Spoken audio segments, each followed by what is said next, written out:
Hello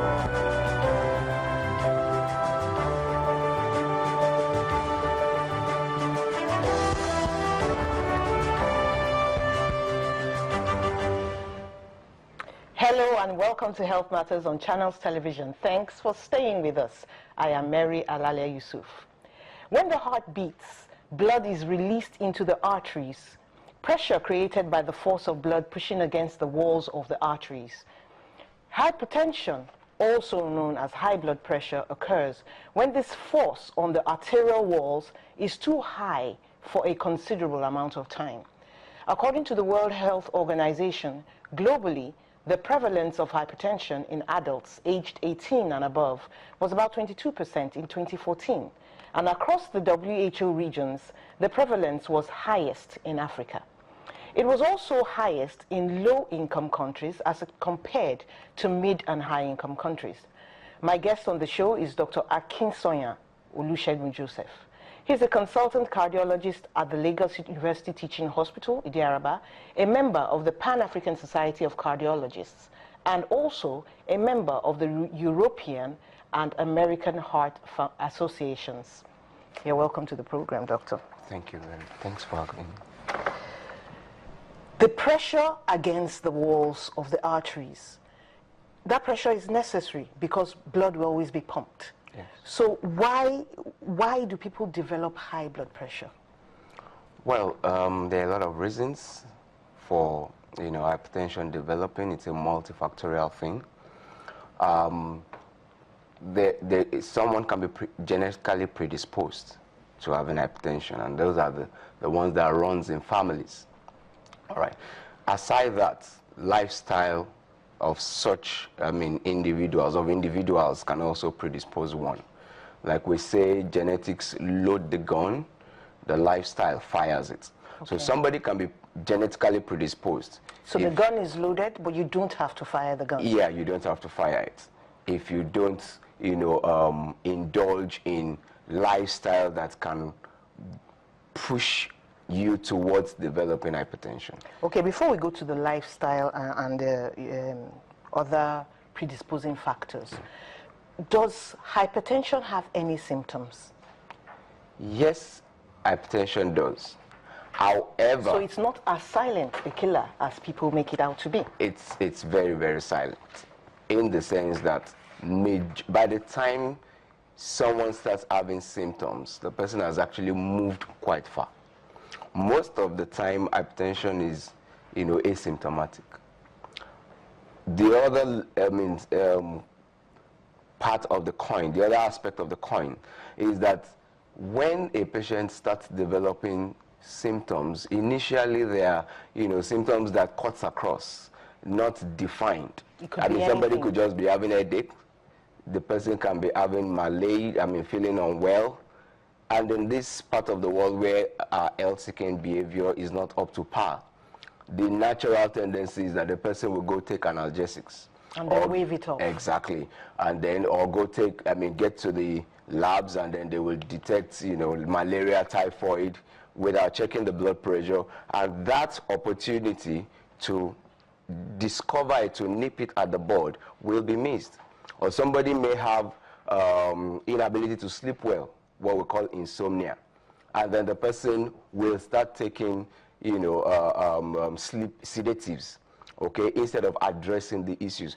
These are gateways, so to speak. These are junctions whereby if the person has sought, if the person has gone to the right place, yeah, and the blood pressure, simple blood pressure measurement, that would have been detected, and then management. But you said something very interesting there. Yeah. The person may have general malaise, right, go to the hospital, maybe he does a test and they see that he has malaria. Right. Then that's the end of it. They just treat him for malaria, and he walks back home with his high blood pressure. He walks back home with the high blood pressure, and then the next week he will go back there. There are many people, or many patients, that will tell you that their only problem is malaria and typhoid. And such people, it will amaze you that they've not checked their blood pressure for months, for years. But shouldn't the blood pressure be checked routinely at every visit to the hospital? Isn't that the standard? That should be the standard. And that is actually the standard. but you need to ask me, where do these people go to? I mean, the average Nigerian is almost a doctor, so to speak. He diagnoses within himself that, oh, I have malaria, I have typhoid, let me go to the lab. In the lab, there is no blood pressure measuring apparatus. And once the result comes out and they detect, malaria parasite, they tell him, oh, you have malaria parasite, refer him to one chemist, and then those ones will serve him the drugs. And case closed until maybe 2 weeks later. And as that is going on, the fact is that the blood pressure that is sustainedly elevated is causing havoc in the system. Okay, you've mentioned headache, right. General malaise. Yeah. Are there other things that come up as symptoms of hypertension? I'd also talked about insomnia, that's lack of sleep. Lack of sleep. Or poor sleep. All right, sometimes patients may have palpitations, awareness of the heartbeat. Okay, the patient... When you say awareness, that means they can feel it. They can feel it. The person is doing something that is not really so tasking. There's no issue of life at stake. Okay, no anxious moments. And then the person, is in the bus and is just feeling his heart pounding away. All right? Some will resort to all sorts. And, sometimes patients may have difficulty in breathing. By the time that begins to come in, the person has actually moved very far. When you say very far, how far are we talking about? We're talking about the heart directly being affected now by this hypertension. The person is likely to have moved on from uncomplicated hypertension to possibly hypertensive heart disease. The heart is now bearing the brunt of the whole thing. Because the way I explain to my patients and to students is that if you imagine somebody carrying weight, a weightlifter, the day the guy starts lifting the weight, nothing will really would have changed. That's right. But if he does that and it's sustained, before long, it's a matter of time the guy will start developing muscles. Right. Now the heart is subjected to increased weight carrying, in quotes, when there's hypertension. It's just natural that if you don't relieve the heart of that heavy weight, it's going to start, increasing. The muscle size, the heart muscles will start increasing, and the person will develop, big heart. We call it cardiomegaly. And before long, the heart may, if that continues, the heart may actually, get to a point that, look, I can't. It gets tired. I'm tired. I need to just, it crumbles under the weight. All right? And then, heart failure comes in, or heart attack comes in, and okay, so many other things. So what you're saying now is that there will be a problem with the blood flowing through the arteries. So the heart makes up by pumping harder. By pumping harder. That is what's happening. To overcome that pressure. You understand? We call it the afterload. To overcome that pressure, the heart has to do more work. Doesn't this have anything to do with the integrity of the arteries themselves? It does. With time, the increased blood pressure will start affecting the integrity of the heart arteries, okay, of the walls of the arteries, and then with time, the integrity, the arteries will also start getting thickened, and then the consistency start getting weakened, such that with time there can be bleeds, and that's what happens in the brain. The patient can bleed into the brain and have stroke. Okay.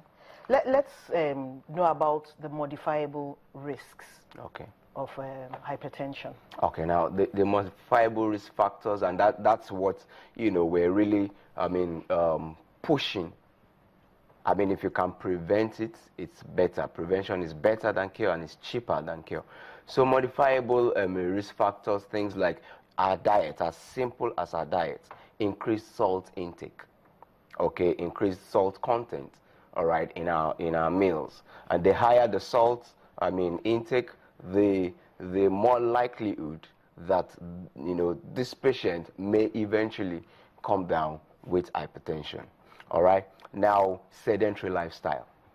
Someone who doesn't exercise, doesn't do any physical activities, the possibility of becoming hypertensive is there. Obesity, all right, increases the tendency towards it. Smoking, okay, increases somebody's tendencies. Alcohol intake.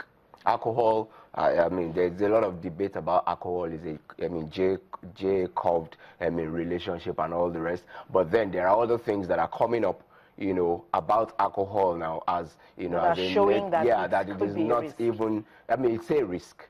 Okay, what used to be is that if it's in small quantity, but how small is small, that it can be protective, but that by the time it gets, and then small would also depend on the particular individual. Exactly. Not just but the then amount. There are other studies coming out to actually tell us that there's nothing small. It is not good for the heart. All right. A lot of studies are beginning to come out. A lot of statements are coming out about it. That's not where we are now, so that we don't. Yeah, but people talk about beneficial effects of certain alcohols. More often than not, it's red wine. Okay. And that's why we talk of the French paradox, because they found out that the French consume so much alcohol, but they still live longer. They had at that time they had shorter, lower incidence of coming down with heart attacks and all the rest.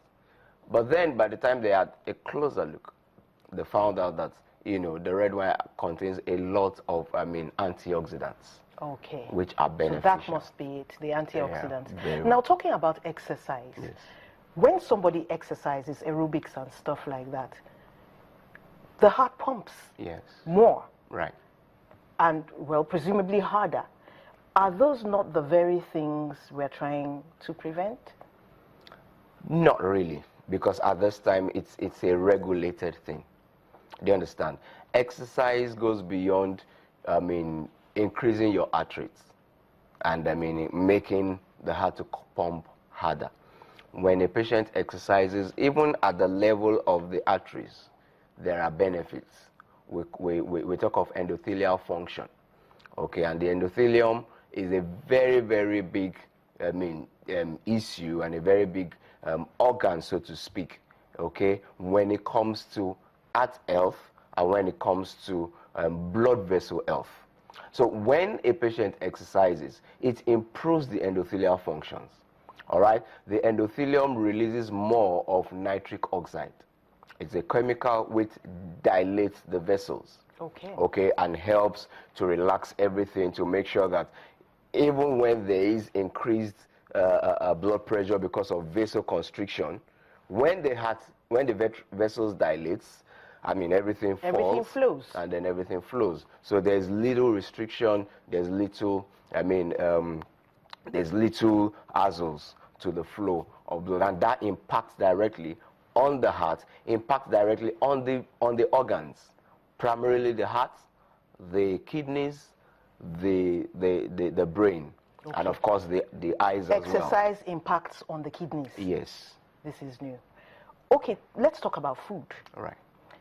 Are there any beneficial foods, non-beneficial foods to hypertension? Now, the non-beneficial ones we've talked about, high salt, diet, increased fatty meals, all right, fried things and all the rest, all right, increased meals that can predispose towards developing towards having increased cholesterol, so increased fatty meals. Okay. Now, when we talk of the beneficial ones, we talk of fruits and vegetables. Okay. Of course, balanced diet, very normal, basic for normal health and normal development. Okay? We talk of fruits and vegetables. We talk of nuts. Okay, we talk of cereals. These are things that are very, very good. Low salt diet. Reduce your cholesterol intake. Intake of fried things. Instead of frying, you can grill. Instead of frying, you can boil. Okay, let me talk about fat. There's a contention about fat. Right. That some fats are actually good. For example, when you take the avocado, there's fat in it. Yeah. So how do you differentiate, so to speak, what types of fats, or is all fat forbidden? It's not all fats. Animal derived fats are very much the ones in this that are culprits in this category. Plants, I mean fats, the stanols, they are quite good. All right, so we talk of, you know, cholesterol free fats, we talk free oils, we talk of soya beans oil, we talk of canola oil. I mean, these are plant derived things. Okay. And the reason why they are very, very good is that they tend to help in increasing the good cholesterol in the body. That's the high density. Let me just pause you there, because we could go on and on. All and right. We'll take a short break. Let's go for a short break. We'll be right back.